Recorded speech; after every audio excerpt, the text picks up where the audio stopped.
semuanya, selamat datang di podcast CM Talks. Ini merupakan salah satu podcast yang dibangun oleh PWP Sumatera Barat, yaitu dari bidang KPL atau Kemitraan Pelajar dan Lembaga, teman-teman. Dan hari ini kita akan mengadakan podcast pertama kita yang langsung dihadiri oleh salah satu pengurus kita yang langsung Ketua Umum PWP Sumatera Barat, yaitu Bang Esa Kurnia, yang akan menjelaskan bagaimana PII dan pelajar di Sumatera Barat, teman-teman. Nah, mungkin boleh nih kita sapa langsung Bang Esa. Gimana nih Bang, kabar Abang hari ini? Sehat nggak? Alhamdulillah sehat. Halo teman-teman pelajar semua. Terima kasih teman-teman dari CM Talk yang udah ngundang sebagai bintang tamu pertama ya. Next time membuka channel juga dan semangat bahagia datang ke sini untuk menjadi bintang tamu pertama lah ya. Oke. Itu sih. Oke, terima kasih Bang Esa yang sudah menyempatkan hadir waktu di sini. Dan sebelumnya aku juga mau tahu nih Bang, gimana biografi Abang dulu. Dulu aku juga pernah stalking nih Bang. Abang dulu ikut pernah pramuka ya Bang ya? Ya, dulu pernah ikut pramuka. Itu dari SD udah berapa tahun? 6, 12, 3, 14 tahun ikut pramuka sampai akhirnya ikut juga kegiatan kursus-kursus yang ada di pramuka. Jadi kalau di pramuka itu ada kegiatan kursusnya itu ada 4, ada KMD, KML, terus KPD sama KPL.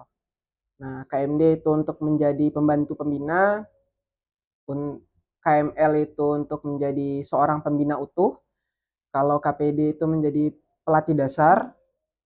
Nah, kalau untuk KPL itu menjadi pelatih utuh. Jadi kita bisa kalau ngikutin KPL itu kita bisa menjadi pelatih se-nasional, bisa juga tingkat internasional.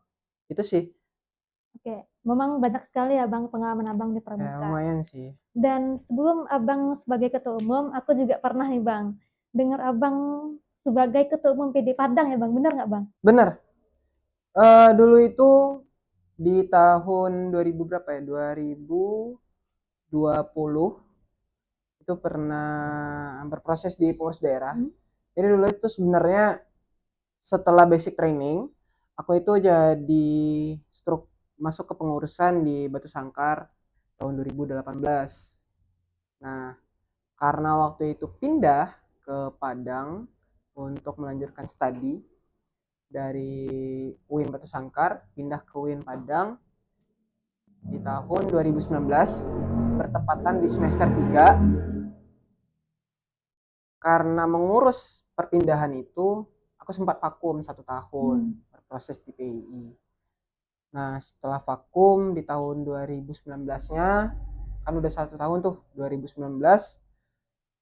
masuk 2020 awal, adalah salah satu kegiatan nasional waktu itu, latihan brigade tingkat dasar nasional EBTDN di Sumatera Utara di tahun 2020.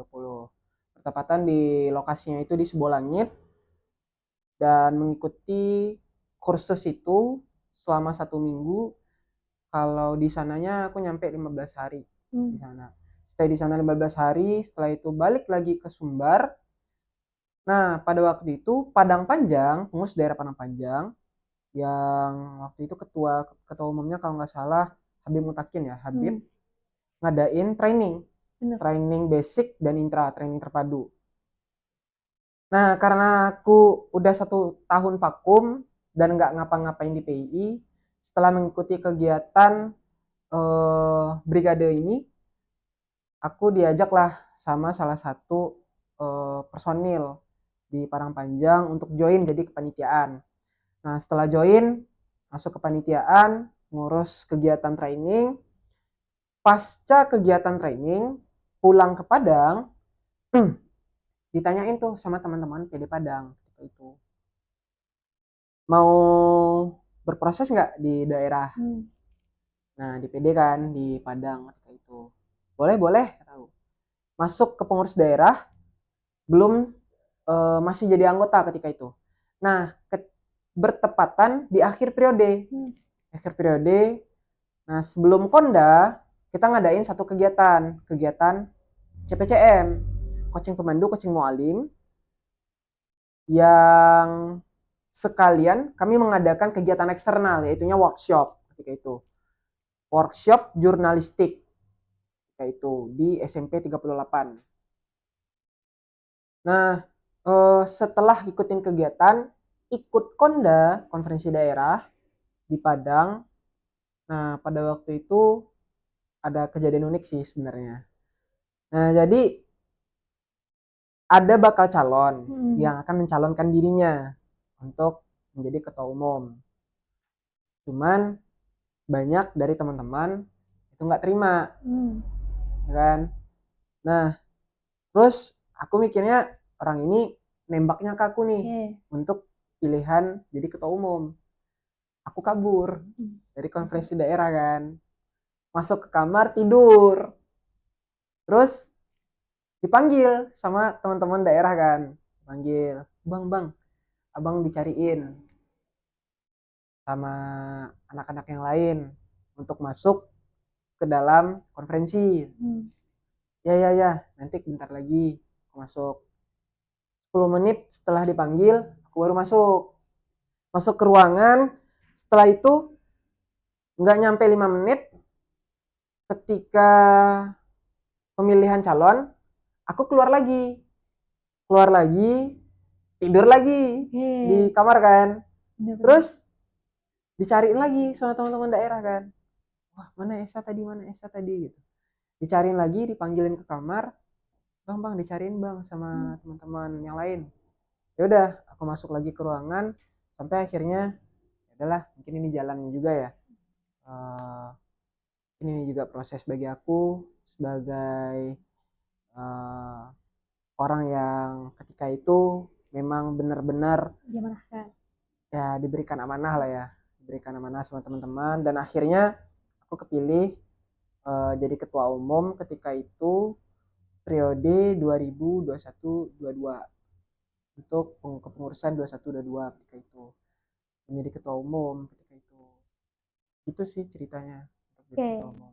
Panjang banget ya Bang cerita Bang, mulai dari pramuka hingga sebagai PD Padang, dan hari ini juga diamanahkan sebagai Ketua Umum PWPI Sumatera Barat. Iya, alhamdulillah. Awalnya Abang masuk PI itu terjebak di jalan benar kayak gitu ya Bang? Ya begitulah ya. Benar.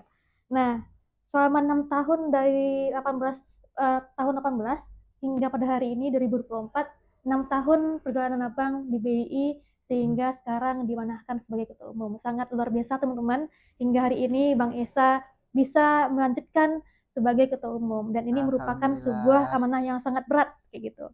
Nah, teman-teman, kita masuk ke pembahasan kita itu mengenai PII dan pelajar di Sumatera Barat, teman-teman. Nah, untuk pertama ya Bang, untuk memulai itu tentu ada sebuah hal yang melatar belakangi kenapa PII itu bisa berdiri, Bang. PII ya, Pelajar Islam Indonesia. Ketika itu sebenarnya pasca kemerdekaan ya, 1945, pasca kemerdekaan pada tahun 1946, itu sebenarnya gagasan kepelajaran itu sebenarnya sudah ada. Nah, cuman salah satu tokoh di PII kita, ya Bapak Yusdi Ghazali ya. Di PII itu kita ada 5 tokoh ya. Ada Yusdi Ghazali, Ibrahim Zarkashi, Anton Timur Jailani, Amin Syahri, dan Nur Syaf. Nah, dari 5 tokoh ini yang menjadi ketua dari tokoh-tokoh itu tuh Yusdi Ghazali. Nah, beliau lahir pada tahun 20 Oktober 1923 dan wafat pada tahun 1997 pada tanggal 11 Maret. Jadi itu bertepatan setengah abad hari bangkit PII ketika itu. Jadi tepat 50 tahun PII hadir, Bapak Yusdi Ghazali juga wafat ketika itu.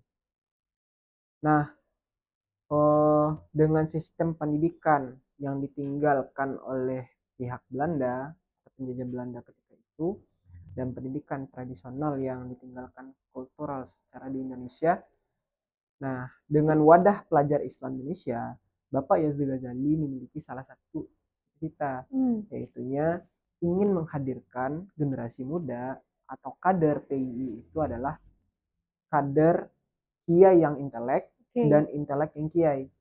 Nah, ini membuktikan bahwasannya bernegara dan beragama itu tidak bisa dipisahkan dalam satu kesatuan. Sehingga jiwa-jiwa generasi muda atau generasi-generasi pelajar hari ini itu siap untuk menjadi pemimpin, memimpin, dan dipimpin. Apapun peran yang mereka akan mainkan nanti di masa depan, mereka tidak canggung lagi apa yang akan mereka lakukan nantinya dengan pekerjaan-pekerjaan atau peran-peran yang mereka dapatkan di masa depan. Tuh. Oke, sungguh panjang ya Bang sejarahnya mengenai PII yang mulai dari tahun 46 hingga wafatnya Yazdi Ghazali selaku pendiri PII. Dan harapannya memang PII hari ini juga dapat berkontribusi banyak terhadap Islam, khususnya umat Islam tentunya Bang. Oke, oh ya Bang, aku juga pernah ya Bang dengar mengenai dan juga pernah baca mengenai PII pernah diserang oleh PKI. Itu gimana Bang ceritanya Bang? Nah, itu penyerangannya itu pada tahun 1965. Itu. Jadi pada waktu itu PII mengadakan sebuah kegiatan mental training yang dimana kegiatannya itu di Desa Kanigoro di Jawa Timur mulai dari tanggal 10 sampai tanggal 23 Januari pada tahun 1965. Nah, pada tanggal 13 hari ketiga training itu kegiatan mental training diserang oleh PKI ketika itu. Dan tepat pada subuh hari ketika itu. Diserang dan mereka melakukan penyiksaan kepada peserta-peserta mental training. Tidak hanya peserta, tapi mereka juga melakukan penyerangan kepada kiai dan menginjak-injak Al-Quran ketika itu. Nah, salah satu penyebabnya adalah karena PII memiliki tujuan kesempurnaan pendidikan dan kebudayaan yang sesuai dengan Islam bagi segenap rakyat Indonesia dan umat manusia. Nah, dikarenakan nilai esensial agama sangat melekat di pelajar Islam Indonesia, nah PKI yang tidak suka dengan nuansa-nuansa keagamaan, terkhusus untuk Islam, apalagi ideologi Islam, itu mereka tidak senang sehingga mereka melakukan penyerangan hal-hal seperti itu. Karena di mental training pada waktu itu setahu aku mental training ketika itu digabung dengan PKP, di mana perkampungan kemitraan pelajar. Nah, tidak hanya belajar dalam kelas, tapi juga melakukan pengabdian kepada masyarakat. Nah, hal-hal seperti itu sangat ditakuti oleh PKI, karena PII dengan trainingnya dia tidak hanya membentuk kepribadian seorang, tapi juga membentuk kerangka berpikir kritis untuk generasi-generasi muda di Indonesia. Nah, makanya PKI tidak suka dengan hal seperti itu. Sampai akhirnya melakukan penyerangan terhadap mental training. Jadi kalau kita melihat di video G30 SPKI, itu di awal pembukaan film, itu pasti ada tuh. Mental training, pelajar Islam Indonesia, ada spanduk. Nanti diceritain juga oleh di dalam videonya itu diceritain bahwasanya PKI melakukan penyerangan terhadap trainingnya PII. Sebenarnya orang nggak banyak yang tahu terkait di awal video itu apa tuh PII itu. Cuman kan sekarang media sosial udah banyak ya. Nah, kita sebagai kader-kader PII seharusnya itu lebih membranding lagi organisasi kita, bahwasanya kita menjadi salah satu pionir kemerdekaan di Indonesia. Kalau misalkan peran kita nggak ada ketika itu, mungkin bisa dibilang peran kemerdekaan Indonesia itu mungkin sedikit ditunda gitu. Kayak setiap orang kan memiliki peran ya, dan setiap organisasi memiliki tujuan juga. Nah, ketika di masa-masa PKI itu PII membentuk sebuah badan otonom, namanya Badan Otonom Brigade. Dan komandan pertamanya itu adalah Abdul Fattah Permana. Nah, tujuan brigade adalah melindungi organisasi PII dan berjihad untuk melawan PKI dan penjajah ketika itu. Gitu. Sampai akhirnya kita juga mendapatkan respon hangat dari Jenderal Sudirman ya, memberikan ucapan selamat dan terima kasih kepada anak-anakku pelajar Islam Indonesia. Itu kan menjadi suatu kebanggaan terbesar bagi kita, bahwasanya salah satu pahlawan yang mengerikan atau memiliki historis luar biasa juga Indonesia itu juga pernah memberikan ucapan selamat dan terima kasih kepada kita. Berarti otomatis kita juga memiliki peran penting untuk kemerdekaan di Indonesia gitu. Luar biasa ya Bang ya? Ya, luar biasa lah pelajar Islam Indonesia. Oke, berarti dengan kultur yang dibangun oleh PII pada hari itu ternyata pernah diserang oleh PKI karena memang kontribusi terhadap PII dan kontribusi PII terhadap masyarakat itu tidak sesuka itu PKI seperti itu. Dan ideologi agama pun yang dibangun oleh PII juga diserang oleh PKI karena memang PKI memang kontra dengan keislaman seperti itu. Dan memang 30 PKI pernah ada di sejarah PII dan pun PII pernah sejarah di PKI gitu. Oleh karena itu banyak sekali hal-hal yang belum kita ketahui sehingga PII pernah sekontribusi itu untuk Indonesia teman-teman. Terima kasih Bang Esa yang sudah mau hadir di sini. Sama-sama. Untuk mengisi podcast kita yang pertama dari JM Meliti. Nah, mungkin boleh Bang kata-kata terakhir untuk penonton kita Bang. Untuk teman-teman pelajar di Sumatera Barat, terkhususnya teman-teman pelajar Islam Indonesia, kader PII, dimanapun, kita harus tahu apa yang sedang kita perjuangkan. Karena jikalau kita nggak tahu apa yang sedang kita perjuangkan, maka kita sama saja seperti sholat tidak mengenal Tuhan gitu. Benar. Karena kalau misalkan kita sholat, tapi tidak hanya karena hanya diri kita sendiri, bukan karena penghambaan kita kepada Allah, itu sia-sia gitu. Nah, sama juga seperti kita yang sedang berjuang di jalan dakwah ini, yang diwadahi di pelajar Islam Indonesia. Kita harus tahu ngapain saja kita dan apa yang akan kita lakukan gitu. Itu aja sih, terkhususnya untuk teman-teman kader PII maupun pelajar-pelajar di manapun kalian berada. Oke, luar biasa sekali Bang Esa kata-kata terakhirnya. Semoga teman-teman bisa mengamalkan apa yang dibilang sama Bang Esa dari Ketua Umum kita PPPI Sumatera Barat. Amin. Nah, teman-teman, berakhirlah podcast kita pada hari ini. Silakan tunggukan, nantikan podcast kita selanjutnya teman-teman, karena masih banyak yang bakal kita bahas di podcast selanjutnya seperti itu. Nah, sekian dari saya Yulma. Terima kasih. Sampai jumpa lagi. Assalamualaikum warahmatullahi wabarakatuh. See you next time.